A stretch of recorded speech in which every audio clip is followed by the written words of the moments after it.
Another day, another story. Felicia was turning 30, and she couldn't help but feel a twinge of sadness as she realized that her father had never really been a part of her life. Ever since she was a little girl, her father had always been too busy with work or other obligations to spend real time with her. As she got older, she realized that their relationship was strained, and she couldn't help but harbor feelings of resentment towards him. As a grown woman with her own family, Felicia wanted nothing to do with her father. She had tried to reach out to him in the past, but he had always brushed her off or canceled their plans at the last minute. She had finally given up on trying to have a relationship with him, and she had made it clear that she wanted nothing to do with him. To make matters worse, Felicia had 2 young children of her own, and she had no intention of letting her father have any part in their lives. She couldn't stand the thought of her children experiencing the same disappointment and neglect that she had felt growing up. The strained relationship between Felicia and her father reflects a broader societal issue of absent fathers and the impact it has on children.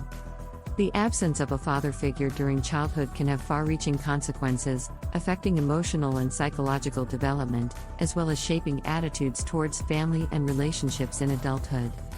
Felicia's experience is not unique, as many individuals grow up without the presence of a father in their lives, leading to feelings of abandonment, rejection, and low self-esteem. The impact of an absent father is significant, as studies have shown that children who grow up without a father figure are more likely to experience behavioral, emotional, and social problems. These individuals may struggle with forming healthy relationships, establishing a sense of trust, and regulating their emotions. Felicia's resentment towards her father is a common response to feeling rejected and neglected, as these emotions can carry into adulthood and affect future relationships and parenting decisions. Despite her father's attempts to reconnect and make amends, Felicia remained steadfast in her decision.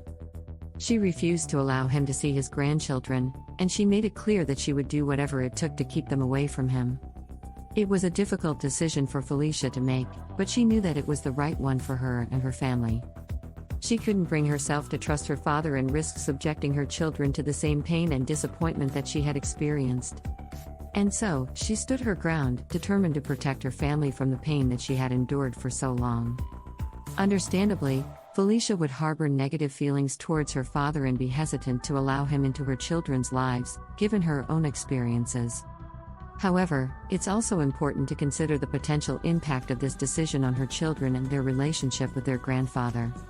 While protecting her children from potential disappointment and neglect is a valid concern, it's essential to evaluate whether completely cutting off their relationship with their grandfather is the best course of action. Creating boundaries and enforcing limits can be essential in establishing a healthy relationship, but completely severing ties may not ultimately serve the best interests of the children. Allowing for supervised visits or controlled interactions with the grandfather can provide the opportunity for a relationship to develop while providing a safety net for the children. In some cases, children can benefit from having a relationship with a grandparent, despite the strained relationship between the parent and the grandparent. In evaluating this difficult decision, Felicia needs to consider the potential long-term effects on her children. They may grow up with questions about their family history and long for connections with their extended family members. It's essential to balance protecting them from potential harm with providing opportunities for relationships that can enrich their lives. As Felicia navigates this challenging situation, seeking guidance from a mental health professional or family therapist can provide valuable insight and support. Therapists can help individuals explore and process their experiences, identify healthier coping strategies and communication patterns, and work towards establishing healthy boundaries and relationships. Additionally, engaging in open and honest conversations with her father about her concerns and fears can provide the opportunity for understanding and potential reconciliation. Ultimately, the decision to allow or deny the grandfather's involvement in the children's lives is a personal one, driven by familial dynamics, individual experiences, and the well-being of the children. There is no one-size-fits-all approach, and each family must weigh the potential benefits and risks in making this decision. The goal should be to prioritize the safety and well-being of the children while seeking to maintain healthy and supportive family relationships to the best of one's ability. Thanks for watching.